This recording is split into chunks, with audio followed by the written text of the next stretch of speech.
Sometimes you find the news, and sometimes the news finds you. All stations can keep up.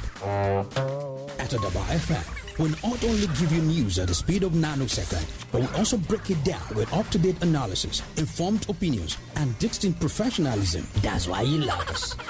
Adaba 88.9 FM, your go-to station. It's midday.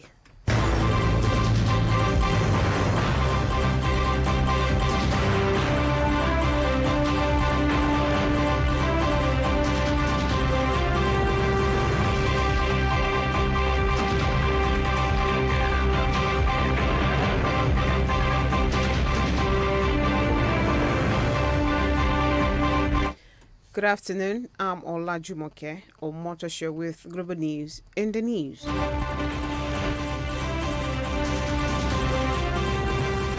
Presidential petition court begins proceedings as Action Alliance withdraws. U.S. authorities investigate the mall shooter following death of 8. Osimhen becomes Serie A's highest African scorer. For this Naija wey we dey so, say you no hold cash no mean say wahala dey o. You wan send money to Male for Villa, just use Momo. You wan buy recharge card or data plus jollificate 15% bonus.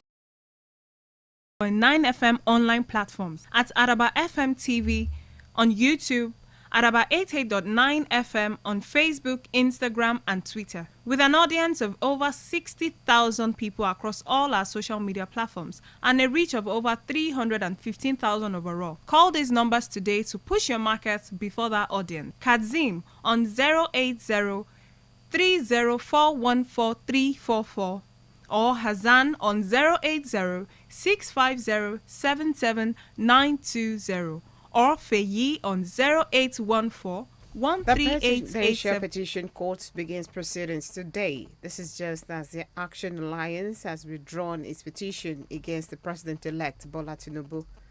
This action was taken at the ongoing pre-hearing at the Presidential Election Petition Tribunal on Monday in Abuja. However, no reason was given for the withdrawal. The 5-man panel of justices is headed by the presiding justice of the court, Justice Aruna Samani. Justice Samani has given assurance that justice will be served.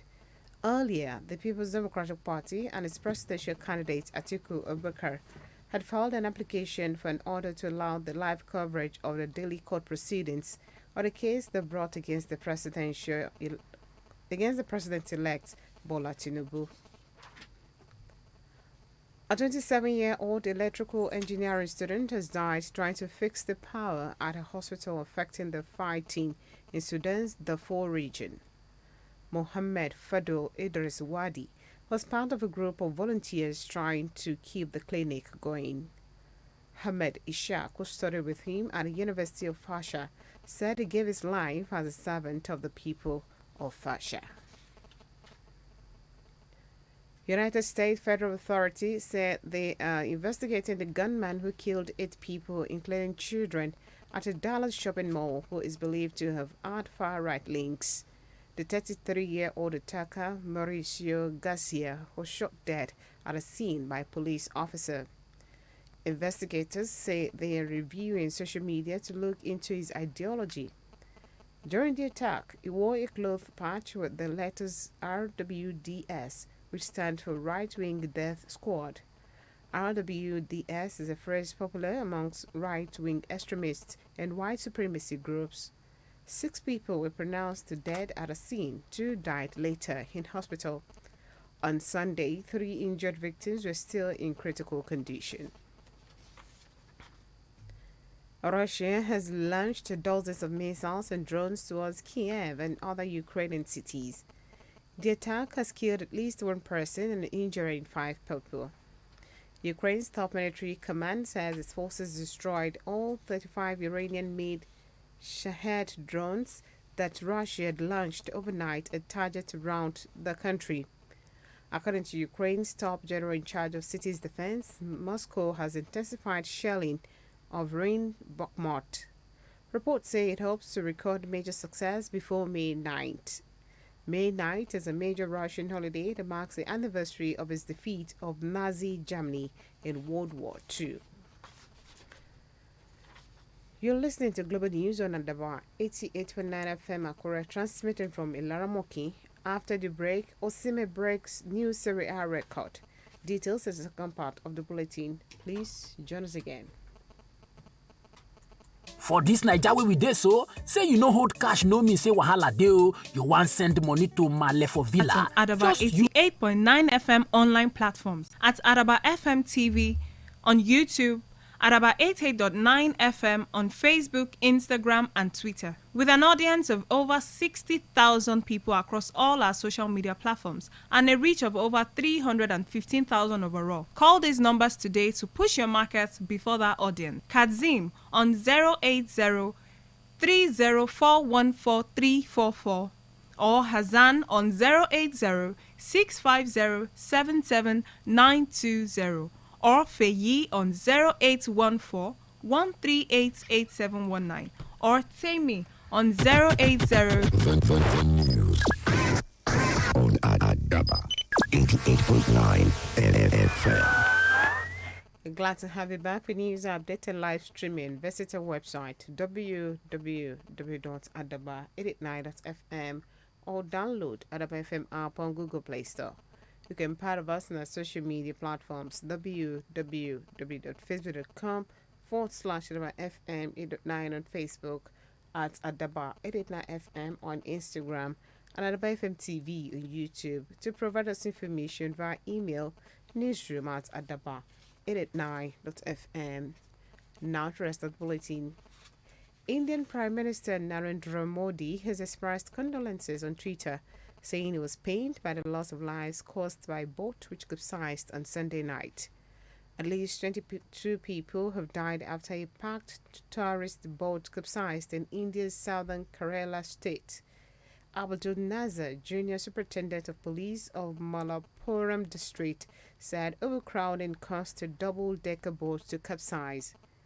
The boat was reported to have carried about 50 people, or double its capacity, when it overturned on Sunday night. Some survivors said many of the passengers were not wearing life jackets at the time of the incident. Australian Foreign Ministry Penny Wong has expressed deep concerns about delays in Lee's case, which is believed to be politically motivated. The jailed Australian broadcaster marked 1,000 days in detention in China. Lee, who is a mother of two, is one of the several foreign citizens detained by China as their countries locked arms with Beijing. The former anchor of China Global Television Network, CGTN, disappeared on August 13, 2020, and was later charged with supplying state secrets overseas.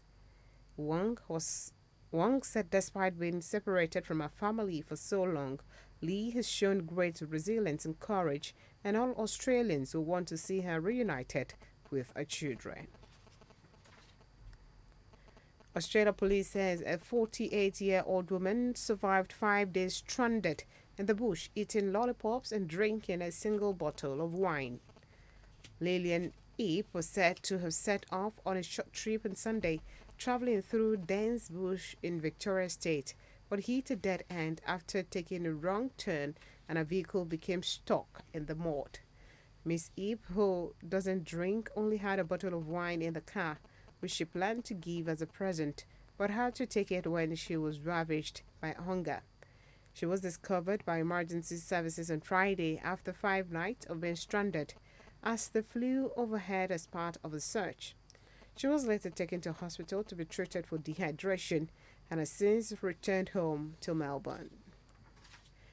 And on sports, Nigeria international Victor Osimhen has become highest scoring African in Serie A history after netting Napoli's only goal in their 1-0 win over Fiorentina at the Diego Maradona Stadium.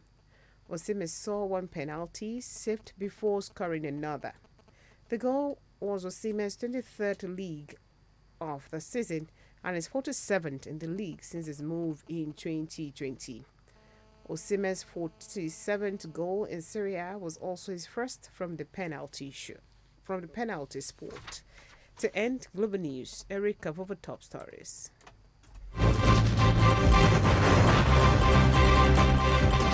The Presidential Petition Court begins proceedings today. Meanwhile, the Action Alliance has withdrawn its petition against the President-elect Bola Tinubu. United States federal authorities say they are investigating the gunman who killed 8 people, including children, at a Dallas shopping mall, who is believed to have had far-right links. I will tell you that Nigeria international Victor Osimhen has become highest scoring African in Serie A history after netting Napoli's holy goal in their 1-0 win over Fiorentina at the Diego Maradona Stadium. That's Global News as edited by Titi Lokwe Adigulu. I'm Olajumoke Omotoso saying good afternoon and thanks for listening.